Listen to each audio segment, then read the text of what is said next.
first and foremost, I realize what's going on in our country and the world politically. I get that. And I know that there is a lot of divisiveness and anger and frustration. I get all that.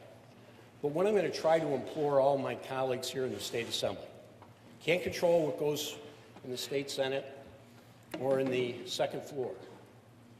But what I'm hoping that you will keep in mind here is to try to keep the politics out of this chamber. In other words, if all of us have any different thoughts or views on policies, no matter what they are, let's just keep it focused on the merits of the issue in our debates this year. And that's exactly the message that I've conveyed to Andy Goodell and Ed Raw and all of our members, is because I think one of the things that's really changed over the years in our chamber is that we've had respect when any one of us gets up to speak about whatever issues, is that we listen and respect a difference of opinion, and let's not pontificate about the political issues that, quite frankly, are out of our control.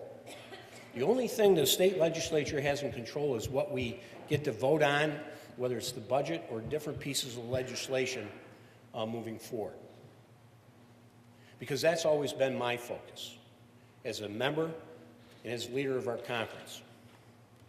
Because forget what's going on in Washington, way before this last year, New York State ranks 50th worst in taxes, 49th worst in economic climate, 48th worst in state debt, and 47th worst in property taxes.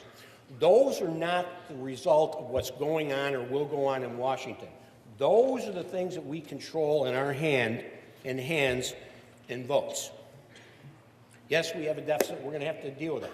Yes, there's going to be changes in tax law. We're going to have to deal with it. I get that.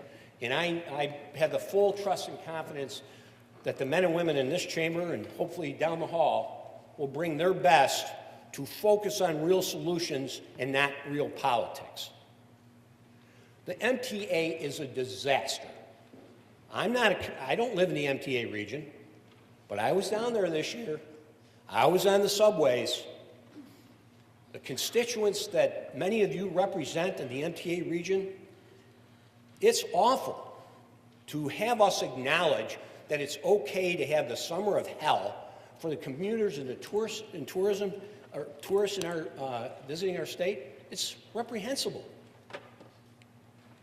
And it's not about finger pointing, it's about we got to fix it.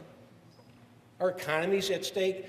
You know, imagine this, just going back and forth, trying to worry about whether your train's on time, not only just to get to work, but back from work to home to maybe catch your kid's ball game, and you can't depend on the trains running on time.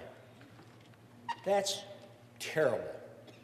But that exists, and that's what we can control in this state. Has nothing to do with Washington, D.C. We still have the burdensome property taxes I mentioned earlier. We have still not done anything on unfunded mandates. Those are those things that both Washington and Albany tell our local governments and school districts they have to do, and we provide absolutely no financial help to do them. That has to change. We got the most expensive Medicaid program in the country. That doesn't mean we slash services to those in need. Don't take that as a wrong message. But can we deliver it better, more efficient, less costly to the taxpayer without hurting the people that actually need our help? Ladies and gentlemen, I think we can. Our economic development programs. I'm sorry, ladies and gentlemen, but I'm a little tired of all the press conferences handing out taxpayer checks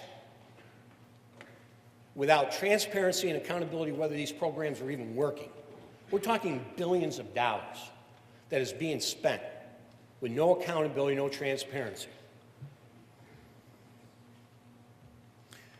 This year, Albany is going to be on trial again. Are we not tired of this? Isn't it at some point in time we're going to stand up ourselves as a legislative body and say enough is enough with corruption and with pay-to-play access? Those that know people get tax breaks and special legislation? Ladies and gentlemen, that's on us. This legislature is 1/3 of our elected bodies here and appointed bodies through the judiciary. We can change that if we want to. But we in this legislature, and I've said this now I think for 3 years in a row, we need to find our voice, the legislature, our ideas, not ideas that we're being told that we have to adopt or adapt to based on what's coming from other parts of this city. Those things have to change, ladies and gentlemen. We have control over that. The speaker mentioned a couple points I'd like to reemphasize. Too many of our young people, too many adults are dying in our streets due to the opioid crisis. We've got to do more. People are dying. Families are hurting. We've got to do more. When it comes to domestic violence, we put a task force this year, the Assembly Minority Conference, which we're going to be announcing the results and the input that we received from all across the state. This is similar to the work that we've done on the opioid crisis and Common Core, in a more comprehensive tuition assistance program for our college students and the debt and interest that they have. A lot of ideas for us to share, a lot of ideas that hopefully input that you'll share back with us. Because I truly believe that if we listen to each other and respect each other's opinion, we can do a lot better than we have, and we can still stand up for our principles and values as individual legislators, and still stand up for the constituents that send each and every one of us down here to try to do the right thing. So as I'm finishing this up, since 2010, over 1 million people have left this state.